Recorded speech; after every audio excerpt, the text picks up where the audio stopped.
வணக்கம் நண்பர்களே, welcome to Tamil let's play fantasy YouTube channel. நம்ம யூடியூப் சேனலுக்கு புது நண்பராக இருந்தீங்கன்னா மறக்காம நம்ம யூடியூப் சேனலை சப்ஸ்கிரைப் பண்ணி வீடியோ பாருங்க. பக்கத்துல இருக்கக்கூடிய பெல் ஐக்கானை கிளிக் பண்ணிக்கோங்க.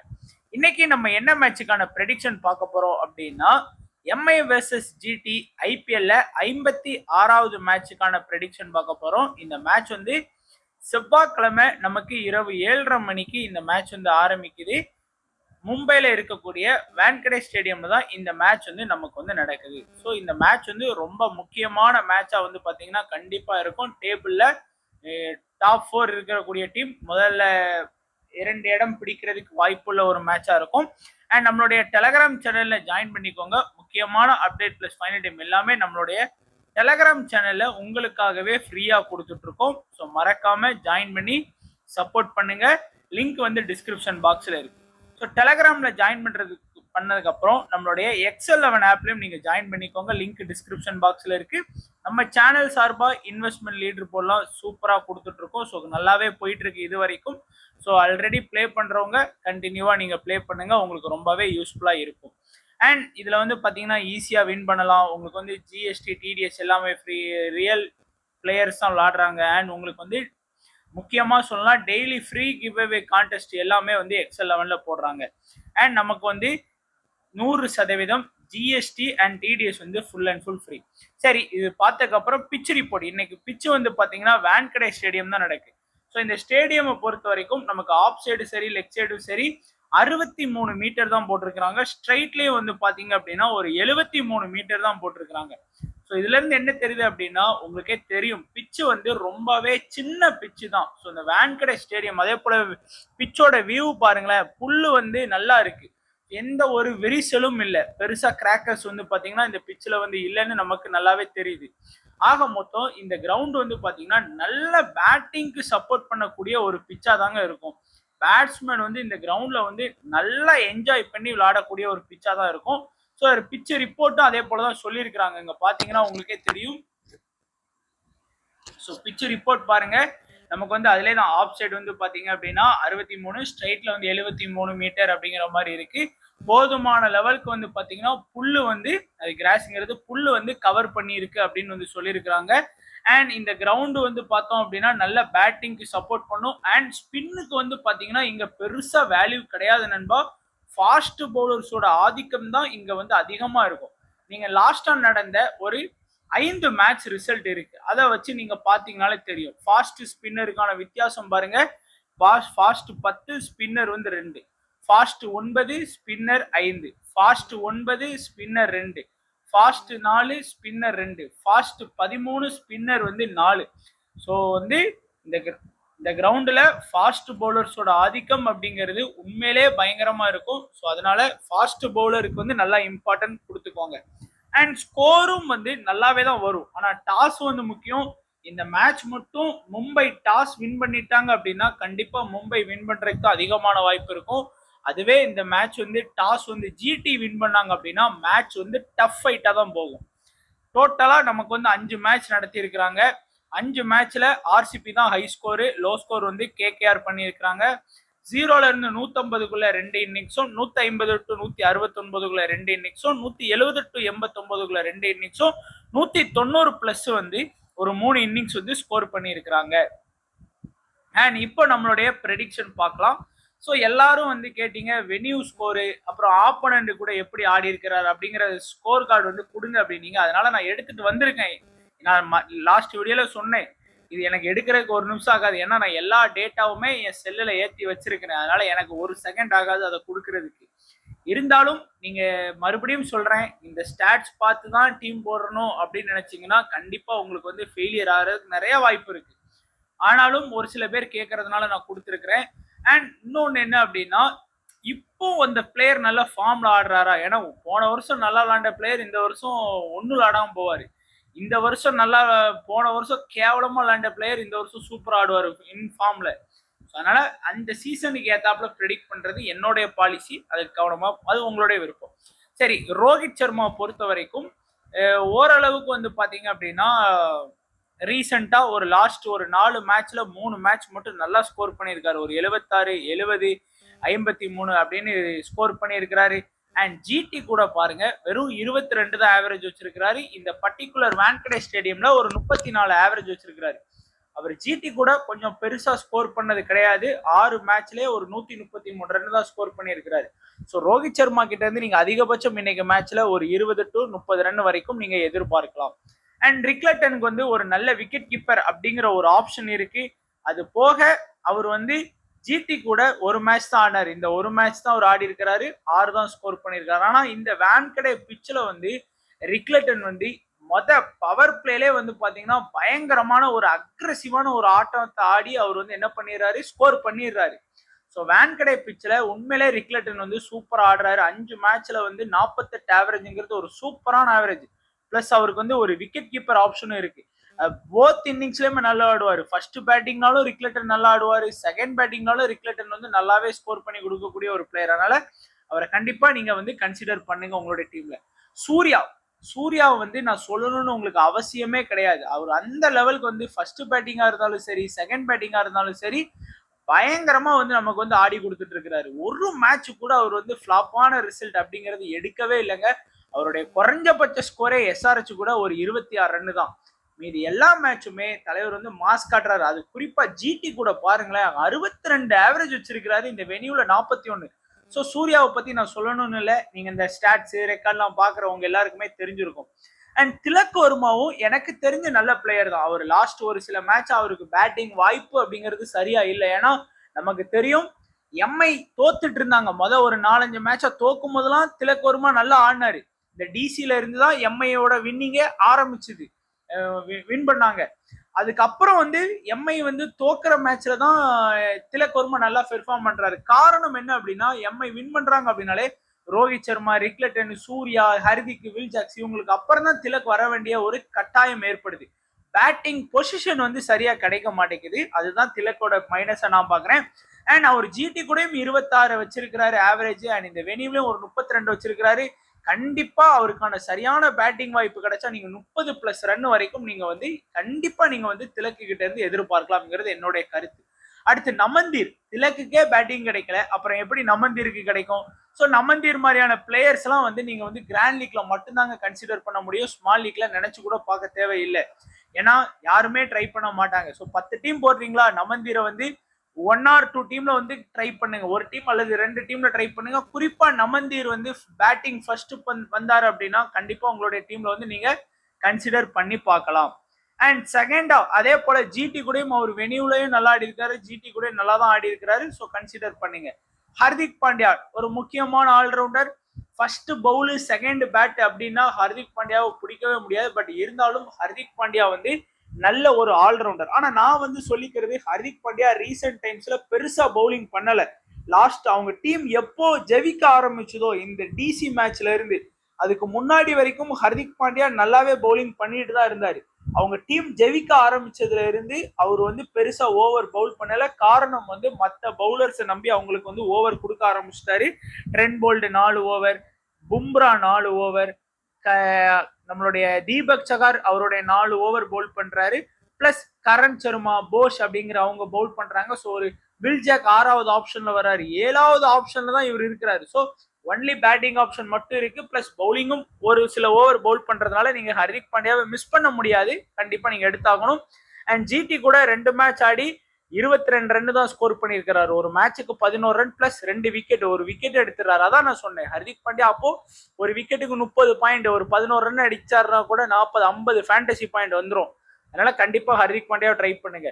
அண்ட் வில் ஜாக்ஸ் வந்து உண்மையிலே நல்லா ஆடக்கூடிய ஒரு பிளேயர் தான். பேட்டிங் பிளஸ் பவுலிங் வாய்ப்பு இருக்கு. பட் அவருக்கே வந்து பேட்டிங்லாம் கிடைக்க மாட்டேங்குது இப்போ எம்ஐ நல்லா விளையாடுறத பார்த்தா.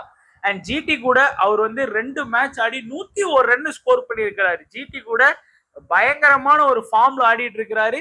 அண்ட் இந்த வெனியூலையும் பாத்தீங்க அப்படின்னா 6 மேட்ச்ல ஒரு 22 ஆவரேஜ் வச்சு 5 விக்கெட் எடுத்திருக்கிறாரு. ஆப்போனன்ட் டீம்ல இன்னைக்கு லெஃப்ட் ஹேண்ட் பேட்ஸ்மேன் இருக்காங்களா பெருசா அப்படின்னு பாத்தீங்கன்னா ரொம்பலாம் கிடையாது நண்பா. அதிகபட்சம் சாய் சுதர்சனும் ராகுல் திவாத்தியாவும் தான் இருக்கிறாங்க. ஸோ இந்த 2 பேர் தான் லெஃப்ட் ஹேண்ட் பேட்ஸ்மேனுங்கிறதுனால வில் ஜாக்ஸ் வந்து பவுலிங் பண்ணி விக்கெட் எடுக்கிறது அப்படிங்கிறது இன்னைக்கு வந்து கொஞ்சம் கஷ்டமான விஷயமா தான் இருக்கும். அண்ட் போஷ் வந்து சவுத் ஆப்பிரிக்கால T20 நல்லா ஆடினாரு. அண்ட் இங்கேயும் வந்து பாத்தீங்கன்னா முதல் மேட்ச் வந்து ஒரு விக்கெட் எடுத்து கொடுத்தாரு. 2வது மேட்ச் விக்கெட் எடுக்கலனாலும் அந்த டீமோட டெத்துல பவுல் பண்றாரு. இந்த மாதிரி ஒரு பேட்டிங், ஒருவேளை இன்னைக்கு மும்பை தோத்து கேவலமா ஆடிட்டாங்க அப்படின்னா அவருக்கான பேட்டிங் வாய்ப்பும் கண்டிப்பா கிடைக்கும். ஜிடி கூட ஆடினதுல இந்த வெனியூல ஒரு மேட்ச் ஆடி 20 ரன் பிளஸ் ஒரு விக்கெட் எடுத்திருக்கிறாரு. கண்டிப்பா ஒரு விக்கெட் வரைக்கும் நீங்க எக்ஸ்பெக்ட் பண்ணலாம். தீபக் சகார் பவர் பிளேலே அவருடைய 4 ஓவர் ஸ்பெல்ல வந்து முடிச்சிடுறாங்க. அதிகபட்சம் 4 ஓவர் போல் பண்ணிடுவாரு. குறைஞ்சது 3 ஓவராச்சும் போல் பண்ணிடுவாரு. ஜிடி கூட 5 மேட்ச் ஆடி 5 விக்கெட், இந்த வெனியூல 15 மேட்ச் ஆடி 14 விக்கெட் எடுத்திருக்காரு. ஸோ கண்டிப்பா 1ல இருந்து 2 விக்கெட் எதிர்பார்க்கலாம். பும்ரா ஃபர்ஸ்ட் பவுல் பண்ணா பும்ரா ரொம்ப ரொம்ப டேஞ்சரான ஒரு பவுலரா நான் பார்ப்பேன். ஏன்னா டெத்ல அட்டாக் பண்ணுவாரு. தீபக் சகாராச்சும் இனிஷியல் அட்டாக்கர், பும்ரா வந்து டெத்ல அட்டாக் பண்ணக்கூடிய பவுலர் வந்து பும்ரா தான். ஸோ கண்டிப்பா 2 விக்கெட் வரைக்கும் நீங்க வந்து பும்ரா கிட்ட இருந்து எதிர்பார்க்கலாம். ஜிடி கூட 2 மேட்ச் ஆடி 3 விக்கெட் எடுத்து கொடுத்திருக்கிறாரு. அண்ட் இந்த வெனியூல 46 மேட்ச் ஆடி 59 விக்கெட் வந்து பாத்தீங்கன்னா எடுத்து கொடுத்திருக்கிறாரு. சாரி, இந்த வென்யூ ஸ்டாட்ஸ் வந்து பாத்தீங்கன்னா எனக்கு தெரிஞ்சு கொஞ்சம் டவுட்ஃபுல்லா இருக்கு நண்பா. ஸோ பும்ரா வந்து 46 மேட்ச் ஆடி இருப்பாரா அப்படிங்கிறது எனக்கு கொஞ்சம் டவுட்டா இருக்குது. ஸோ இருந்தாலும் அது மட்டும் நான் கிளாரிஃபை பண்ணிக்கிறேன் உங்களுக்கு. அண்ட் ட்ரெண்ட் போல்ட் வந்து இனிஷியலையும் அட்டாக் பண்ணுவாரு, டெத்லயும் அட்டாக் பண்றாரு. லாஸ்ட் ஒரு 3 மேட்சாவே ட்ரெண்ட் போல்ட கையில பிடிக்க முடியல. பயங்கரமான ஒரு விக்கெட் டேக்கிங் பவுலரா இருக்கிறாரு. ஜிடி கூட 6 மேட்ச் ஆடி 4 விக்கெட் தான் எடுத்திருக்கிறாரு. இந்த வெனியூல 16 மேட்ச் ஆடி 19 விக்கெட் வந்து பாத்தீங்கன்னா ஸ்கோர் பண்ணி கொடுத்திருக்கிறாரு. ஸோ கண்டிப்பா ட்ரெண்ட் போல்டெல்லாம் மிஸ் பண்ணிடக்கூடாது. கரண் சர்மா ஒரு அண்டர் வேல்யூடு பெர்ஃபார்ம்ல இருக்கக்கூடிய பிளேயர். ஜிடி கூட 2 மேட்ச் ஆடி 1 விக்கெட், இந்த வெனியூல 9 விக்கெட் எடுத்து கொடுத்திருக்கிறாரு. அண்ட் ஒரு முக்கியமான ஒரு பிளேயரா தான் நான் பாக்குறேன். மெயின் ஸ்பின்னரே அவர் தான். ஸோ அதனால நீங்க வந்து 1 or 2 டீம்ல வந்து கன்சிடர் பண்ணிக்கிடலாம். அடுத்ததா நம்ம வந்து ப்ரெடிக்ஷன் அப்படின்னு பாத்தீங்க அப்படின்னா, நான் வந்து 12 பிளேயர்ஸ் இம்பாக்ட் சப்போட நான் கொடுத்துருக்கிறேன்.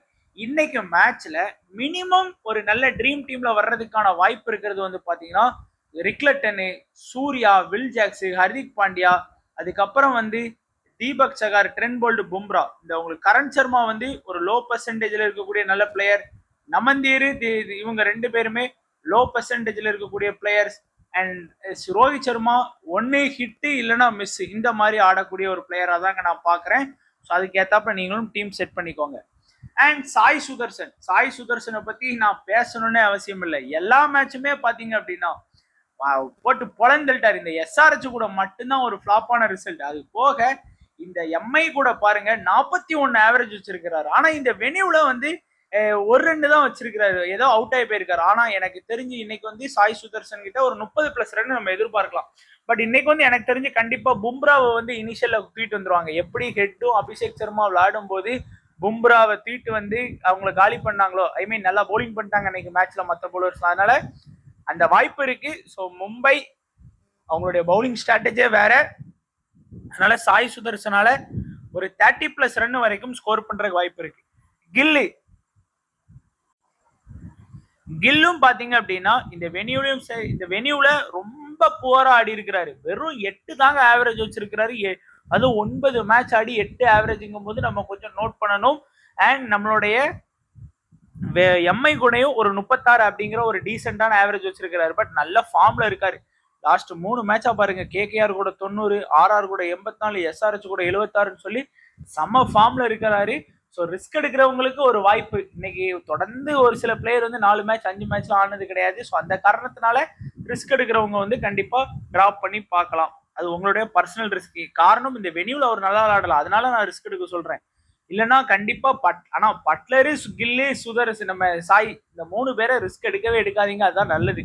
பட்லரு ஃபர்ஸ்ட் பேட்டிங் பண்ணா ரொம்பவே ஸ்ட்ராங்குங்க. குறிப்பா செகண்ட் பேட்டிங்கை விட ஃபர்ஸ்ட் பேட்டிங் ஸ்ட்ராங்குன்னு சொல்லுவேன். அது இப்போ புரியும் நினைக்கிறேன் உங்களுக்கு. தொடர்ந்து 3 மேட்சா எப்படி ஆடி இருக்காருன்னு தெரியும்.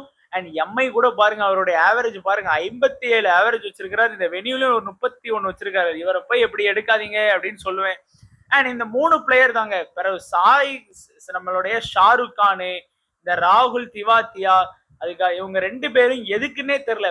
மேட்சுக்கு மேட்ச் வந்து பாத்தீங்கன்னா நீங்க ஒரு 15ல இருந்து 20 ரன் அடிச்சு கொடுப்பாங்க அதிகபட்சம். அவ்வளவுதான் அந்த 2 பேரும். அதுக்கு மேல எனக்கு அவங்கள என்ன பண்றாங்க அப்படின்லாம் நம்மளால சொல்லவே முடியாது. அண்ட் வாஷிங்டன் சுந்தருமே இன்னைக்கு மேட்ச்ல வந்து அவருக்கு வந்து லெஃப்ட் ஹேண்ட் பேட்ஸ்மேன் எம்ஐல இருக்காங்களா அப்படின்னு கேட்டீங்கன்னா ரொம்பலாம் இல்லைங்க. லெஃப்ட் ஹேண்ட் பேட்ஸ்மேன் வந்து ரிக்லட்டன் இருக்கிறாரு, திலக் வர்மா இருக்கிறாரு, அவ்வளவுதான். வேற பெருசா வந்து அந்த டீம்ல வந்து லெஃப்ட் ஹேண்ட் பேட்ஸ்மேன் இல்லை அப்படிங்கிறதுனால அவருக்கு பெருசாவும் ஓவரும் கொடுக்க மாட்டாங்க, விக்கெட்டும் வந்து பாத்தீங்கன்னா கண்டிப்பா கிடைக்காது.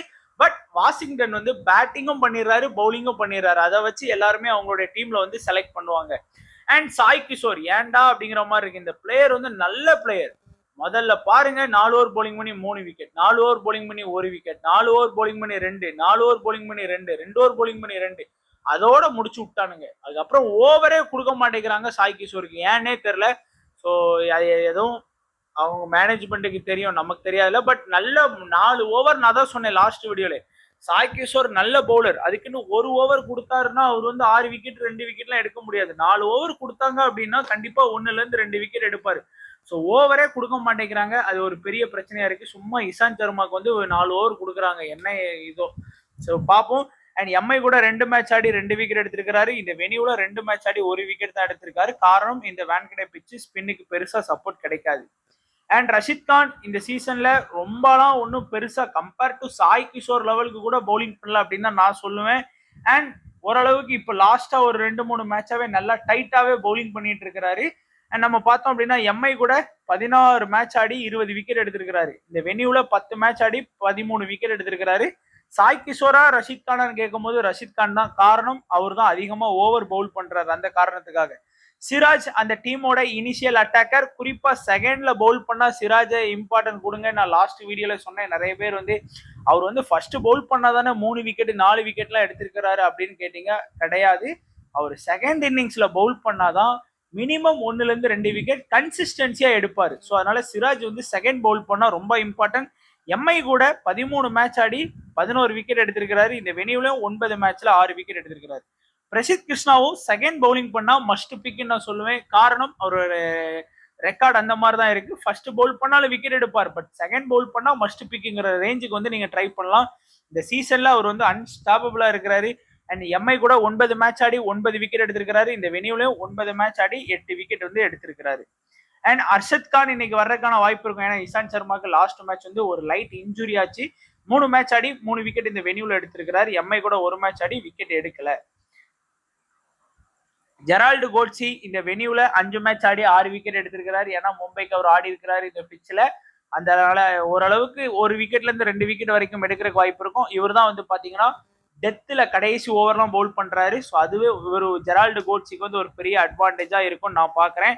அண்ட் இசாந்த் சர்மா வந்து ஏன், எதுக்கு, எங்கு, எப்போது, எதற்கு அப்படிங்கிற மாதிரி எல்லா கொஸ்டினும் இவரை கேட்கலாம். ஸோ அந்த மாதிரி இவர் ஓவர் தான் லாஸ்ட் மேட்ச் வந்து வச்சு செஞ்சாரு. நம்மளுடைய பிளேயர்ஸ் எல்லாருமே நல்லா அடிச்சாங்க.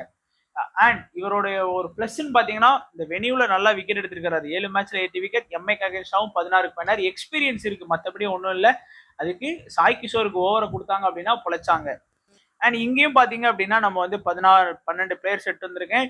இதுல சாய் சுதர்சன், கில்லு, பட்லர் இந்த 3 பேரை டீம்ல எடுக்காம நீங்க எந்த டீமும் செட் பண்ணாதீங்க. ஸ்மால் லீக்கா இருந்தாலும் சரி, கிராண்ட் லீக்கா இருந்தாலும் சரி. அண்ட் வாஷிங்டன் வந்து உங்களுக்கு வந்து 50-50% அவர் எடுக்கவும் செய்யலாம், எடுக்காம கூட போகலாம். ஆனா அந்த ஷாருக் கான், ராகுல் திவாத்தியாவை நீங்க கண்டிப்பா டிராப் பண்ணலாம். ஏன்னா மேட்சுக்கு மேட்ச் 15ல இருந்து 20 ரன் தான் அடிக்கிறாங்க. அதுக்கு நீங்க ஒரு பிரசித் கிருஷ்ணா மாதிரி ஒரு பவுலரை, சாய் கிஷோர் வந்து லோ பெர்சன்டேஜ்ல இருக்காரு. ஒருவேளை நீங்க ரிஸ்கா ட்ரை பண்றவங்க ட்ரை பண்ணுங்க. திடீர்னு இன்னைக்கு ஓவர் அதிகமா கொடுத்தாங்க அப்படின்னா வாய்ப்பு இருக்குல்ல. ஏன்னா ஆப்போனன்ட் டீம்ல நிறைய ரைட் ஹேண்ட் பேட்ஸ்மேன் இருக்கிறாங்க. ஸோ அந்த காரணத்தினால இன்னைக்கு சாய் கிஷோர் தான் உங்களுடைய trump card. And Siraj, Prasidh Krishna, Rashid Khan இவங்க எல்லாரும் காமனா ட்ரை பண்றது தான். ஸோ இந்த காமனா யாரெல்லாம் ட்ரை பண்ணுவா? சாய் சுதர்சன், சுக்மன் கில்லு, பட்லர் இந்த 3 பேர் மஸ்ட் பிக் மாதிரி தான். அதே போல சிராஜ், பிரசித் கிருஷ்ணா, ரஷித் கான் இந்த 6 பேரும் உங்களுக்கு மஸ்ட் பிக். வாஷிங்டன் சுந்தர் வந்து 50% ஆப்ஷன். ஷாருக் கான், திவாத்தியா வந்து தேவையில்லை உங்க டீம்ல. அண்ட் சாய் கிஷோர் வந்து உங்களுடைய ட்ரம்ப் பிக்கு. ஜெரால்டு கோட்ஸியும் உங்களுடைய ட்ரம்ப் பிக்கா நான் பாக்குறேன். ஸோ இதுதான் இவங்களுடைய டீமோட இது. அண்ட் ஸ்மால் லீக்ல நான் எக்ஸ்பெக்ட் பண்ணக்கூடிய player Rohit Sharma, Rickelton, Surya, Hardik Pandya, Trent Boult, Deepak Chahar, Bumrah. So இந்த 7 பிளேயரும் நான் மும்பை டீம்ல இருந்து எக்ஸ்பெக்ட் பண்றேன். சாய் சுதர்சன், கில்லு, பட்லர், ரஷித் கான், சிராஜி, பிரசித் கிருஷ்ணா, ஜெரால்டு கோட்ஸி இந்த 7 பேரையும் நான் ஸ்மால் லீக்குக்கு குஜராத் டீம்ல இருந்து நான் வந்து எதிர்பார்க்கிறேன். அண்ட் லோ பெர்சன்டேஜ்ல இருக்கக்கூடிய இம்பார்ட்டன்ட் பிக்கா நான் பாக்குறது வந்து திலக் வர்மா. பேட்டிங் வாய்ப்பு சரியான டைம்ல ஒரு 12வது ஓவர் உள்ள வர்ற மாதிரி இருந்தா கண்டிப்பா நல்லா ஸ்கோர் பண்ணிடுவார். அதே போலதான் போச்சுக்கு வந்து ட்ரை பண்ணி பார்க்கலாம். இந்த 2 பேரும் தான் எம்ஐல வந்து நல்ல ஒரு ஆப்ஷனா இருக்காங்க லோ பெர்சன்டேஜ்ல. அதே போல சாய் கிஷோர், ஜெரால்டு கோட்ஸி இந்த 2 பேரும் ஏன்னா எல்லாருமே வந்து ரஷித் கான், சிராஜ், பிரசித் கிருஷ்ணா தான் எடுக்கிறாங்க. யாருமே சாய் கிஷோர், ஜெரால்டு கோட்ஸியை ஃபோக்கஸ் பண்றது கிடையாது. ஸோ கண்டிப்பா லோ பெர்சன்டேஜ்ல இருக்கக்கூடிய பிளேயர்ஸ் அவங்க ஃபோக்கஸ் பண்ணுங்க. அதே போல ஸ்மால் லீக்ல Hardik Pandya captain, Surya vice captain, இல்லைன்னா சாய் சுதர்சன், பட்லரை கூட நீங்க கேப்டன் வைஸ் கேப்டனா கன்சிடர் பண்ணலாம். நான் ஏன் சுப்மன் கில்ல இன்னைக்கு எடுக்கல அப்படின்னா இந்த வெனியூல அவர் கொஞ்சம் சரியா ஆடல. அதனாலதான் நான் சுப்மன் கில்ல கேப்டன் வைஸ் கேப்டன் ஆப்ஷனா கொண்டு வரல, இல்லைன்னா கண்டிப்பா கொண்டு வந்திருப்பேன். இந்த 4 பேருமே இந்த வெனியூல ஆப்போனன்ட் டீம் கூட எல்லாமே நல்லா ஆடி இருக்கிறாங்க. அடுத்ததான் நம்ம கிராண்ட் லீக்ல பார்த்தோம் அப்படின்னா கேப்டன் வைஸ் கேப்டன் பார்த்தோம் அப்படின்னா நமக்கு வந்து பிரசித் கிருஷ்ணா வந்து நல்ல ஒரு கேப்டன் வைஸ் கேப்டன் ஆப்ஷனா இருப்பாரு. சாய் கிஷோர், திலக் வர்மா, ட்ரெண்ட் போல்ட் இந்த 4 பேரையும் கேப்டன் வைஸ் கேப்டனா நீங்க வந்து கன்சிடர் பண்ணலாம். அண்ட் இந்த 4 பேரையுமே நீங்க கிராண்ட் லீக்ல கேப்டன் வைஸ் கேப்டனா கன்சிடர் பண்ணிக்கலாம். ஸோ அவ்வளோதான் நண்பா நம்மளுடைய ப்ரெடிக்ஷன். ஸோ வீடியோ கண்டிப்பாக பிடிச்சிருக்குன்னு நினைக்கிறேன். பிடிச்சிருந்தா லைக் பண்ணுங்க, உங்க நண்பர்களுக்கு ஷேர் பண்ணுங்க. வீடியோ பார்த்த எல்லா நண்பர்களுக்கும் நன்றி, வணக்கம். தேங்க்ஸ் ஃபார் வாட்சிங் நண்பா.